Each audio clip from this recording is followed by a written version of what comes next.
डामान 2022 एक वास्तविक घटनाओं से प्रेरित फिल्म है जो ओडिया भाषा में बनी और बाद में हिंदी में भी रिलीज हुई। यह फिल्म डॉक्टर सिद्धार्थ मोहंती की कहानी को दर्शाती है, जो एक युवा डॉक्टर हैं और ग्रामीण भारत के एक दूरदराज क्षेत्र में मलेरिया के खिलाफ लड़ाई लड़ते हैं। यह फिल्म ग्रामीण स्वास्थ्य सेवाओं की समस्याओं और सामाजिक अंधविश्वास के खिलाफ लड़ने की उनकी यात्रा को चित्रित करती है।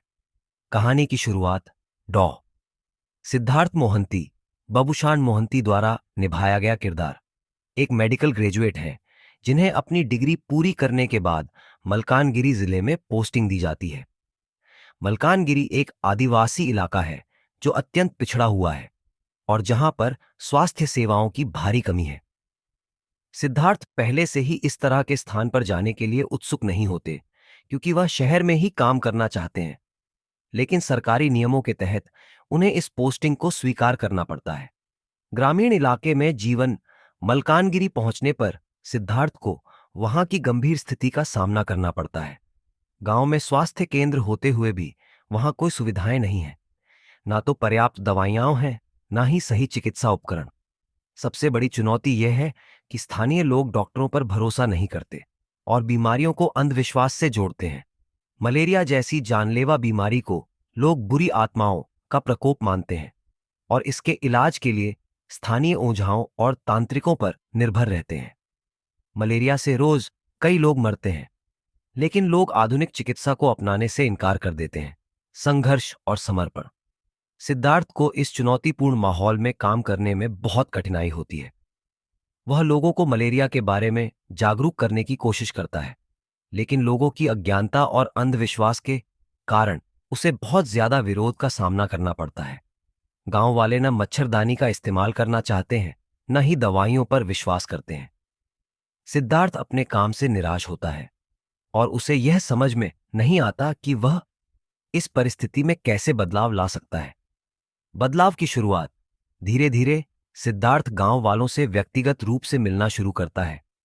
वह उनके विश्वास को जीतने के लिए कोशिश करता है। वह गांव के प्रमुखों और प्रभावशाली लोगों से बात करता है और उन्हें मलेरिया के खतरों और बचाव के तरीकों के बारे में समझाने की कोशिश करता है। वह मच्छरदानियां बांटता है और खुद ही उन्हें सिखाता है कि कैसे इनका सही उपयोग किया जाए। फिल्म में दिखाया गया है कि सिद्धार्थ का संघर्ष सिर्फ बीमारी से नहीं है, बल्कि समाज की पुरानी धारणाओं और सरकारी उदासीनता से भी है। उसे सरकारी अधिकारियों से भी बहुत कम सहयोग मिलता है, जो इस क्षेत्र की गंभीर स्थिति को नजरअंदाज करते हैं। बावजूद इसके सिद्धार्थ हार नहीं मानता और अपनी पूरी कोशिश करता है कि गांव वालों तक सही जानकारी और दवाइयां पहुंच सकें। सिद्धार्थ का व्यक्तिगत बदलाव। फिल्म के मध्य में सिद्धार्थ का एक महत्वपूर्ण परिवर्तन होता है। शुरुआत में वह इस जगह से छुटकारा पाना चाहता था, लेकिन धीरे धीरे उसे समझ में आता है कि उसके काम से लोगों की जान बचाई जा सकती है। वह गांव वालों से जुड़ने लगता है और उनकी समस्याओं को गहराई से समझता है। यह उसके लिए सिर्फ एक नौकरी नहीं रह जाती, बल्कि एक मिशन बन जाती है। फिल्म का क्लाइमेक्स। फिल्म का अंत सकारात्मक होता है, जहां सिद्धार्थ की मेहनत रंग लाती है। धीरे धीरे गांव वाले उसकी बातों को समझते हैं और मलेरिया के खिलाफ जागरूक होने लगते हैं। मलेरिया से मरने वालों की संख्या कम होने लगती है और लोग आधुनिक चिकित्सा की ओर विश्वास करने लगते हैं। फिल्म का संदेश यही है कि कठिनाइयों के बावजूद अगर सही दिशा में काम किया जाए तो बदलाव लाया जा सकता है। यह फिल्म उन डॉक्टरों के समर्पण और संघर्ष को सलाम करती है, जो कठिन परिस्थितियों में भी ग्रामीण क्षेत्रों में अपनी सेवाएं देते हैं। दामन एक प्रेरणादायक फिल्म है जो ग्रामीण भारत में स्वास्थ्य सेवाओं की जरूरत और सामाजिक जागरूकता के महत्व पर जोर देती है।